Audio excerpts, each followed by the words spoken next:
Okay, so I'm Michelle Van Hallam. I am here with, Lacey Kleeman. I am the BITSA candidate. and we are here to conduct our 5-minute training of discussing something that we're going to talk about today, which is the IEP checklist. And the members usually are your program specialist, and she would have to attend your initial IEP and your triennial. And the annuals, unless it's a high profile case, you would not need to invite her. And the common team members that are invited are if someone needs a translator, again, the program specialist, a nurse, always the psychologist, always a gen ed teacher, then the special ed teacher, an occupational therapist, any specialist, speech therapist, physical therapist. Sometimes the Inland Regional Center would come. So, what if they don't qualify quite yet for, let's say, speech, but you feel like they're on the cusp, like they could qualify for speech? Do you invite the speech therapist into the meeting? Well, I would have a conversation with the speech teacher first ahead of time, and she may even ask you to fill out an AP, which would allow her to test the child. And then if he tests that he would qualify, then yes, you would invite the speech teacher. If he does not qualify, then you wouldn't necessarily request. If parents are requesting that, then yes, you would invite that person. And the AP again is I can't. What is it called? assessment. Assessment plan. Yes. Okay.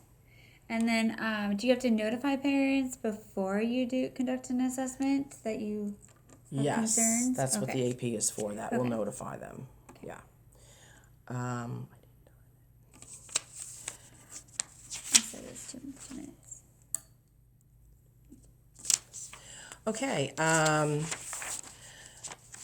At certain types of IEPs, there are change of placements. That's what the COP is. Going from one program to another. Another acronym. Yes. Change of placement. Lots of those. And actually, we just recently had an IEP where the change of placement was from special ed to general ed.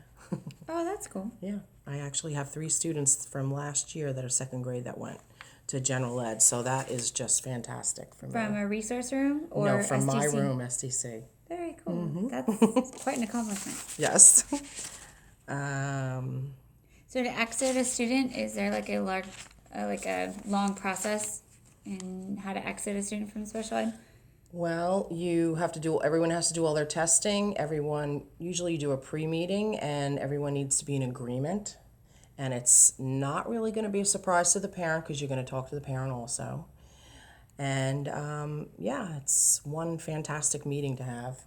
So the qualifications of a student in academics to be considered for an IEP in academics in a resource setting is that a student has to qualify below grade level 2 grade levels, correct? Mm-hmm. So at what point do you say, okay, they can be in the gen ed setting? Is it like 1 year behind? Sorry. It's usually they are pretty close to being on target with the grade level. Okay. So, what else can we talk about?